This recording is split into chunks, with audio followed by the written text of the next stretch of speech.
จิ๋วของเจ๊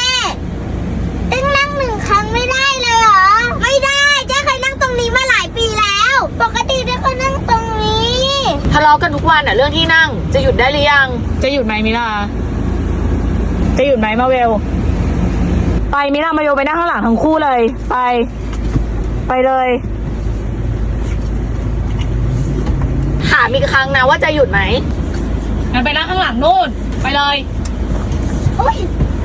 ไปยังไม่หยุดใช่ไหมงั้นไปอยู่ข้างหลังเลยไปอยู่ตรงนี้โอเคยังไม่งั้นไปอยู่งั้นไม่ต้องไปลงจากรถไปเลยโอ้ยเลย